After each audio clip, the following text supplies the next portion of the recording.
You're listening to Intellectual Erection. And there was one night in particular where it was a glow party night. So we went in early and we got our bodies painted. I did rainbow targets on my butt cheeks because that's my thing.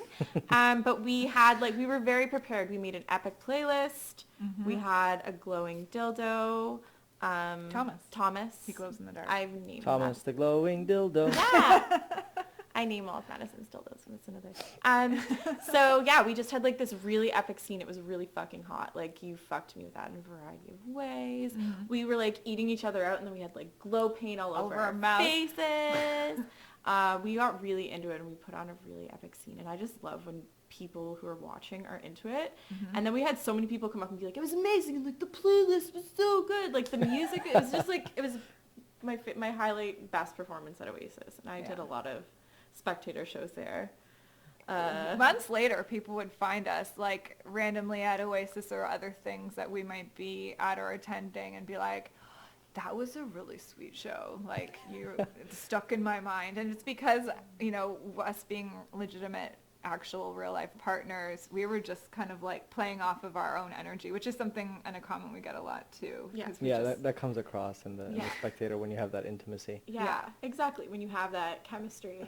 Time Lola and I were performing at Oasis. It was our first or second time. I can't remember exactly because it was so nerve-wracking and quite a blur. So was that and it's with Daddy C. Okay, so it was gonna be so vanilla.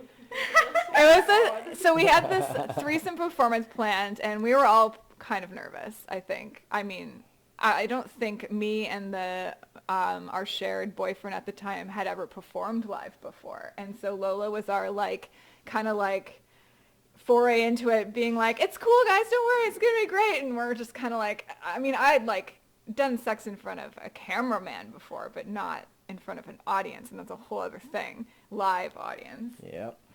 So we were kind of nervous, so we brought some of our friends for some reason. We thought that would be a good idea, who proceeded to get a little bit tipsy, and one of them gets a little feisty when they're tipsy and becomes a little bit vocal in the crowd, probably the most vocal person in the crowd, and was very excited about the whole thing. And the crowd is being very, polite and giving us the right amount of noise at the right moments. But my one Daddy D, who is a little excited in certain moments, was quite loud, and at one point had lots of suggestions slap her in the face, and he yelled at me to slap you in the face, which is so not Lola. She's so delicate and sweet and nice, and that was really you're too pretty, I can't hit you. And she tried to do it, but it was just okay. Little kitten tap. Yeah. When a cat at one presses point its we had paw. to throw our underwear into the crowd so he could just put it in his mouth and shut up. But yeah. I don't let a lot of people be like, oh yeah, baby girl, to me, because with clients and stuff, I like to be a little more dominant, mainly for safety reasons. So for personal sex life, I like to be more submissive, if that makes sense. In my, but so my partner, he's not really into calling me cute names or whatever. So he's yeah, I don't do chores. Lola knows this. You maybe heard. I literally live like a slob, but I'm trying to get better. So my partner was like, oh yeah, if you do the laundry, I'll call you baby girl. I was like, okay. For the rest of the weekend, I was like, okay. And then we were watching a movie. I was finishing up the last load, so I knew that he was gonna do it. And then he followed me, but he was hard, I guess. I don't know why.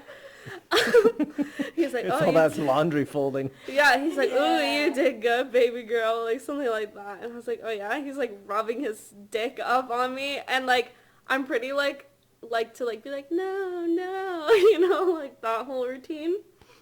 But then I just let him fuck me on the laundry machine in our apartment, and we have been living with his parents for 6 months, so having our own space now is really nice because we can just fuck on the laundry machines. You're listening to Intellectual Erection, a place where we talk about the naughty to stimulate your thinking.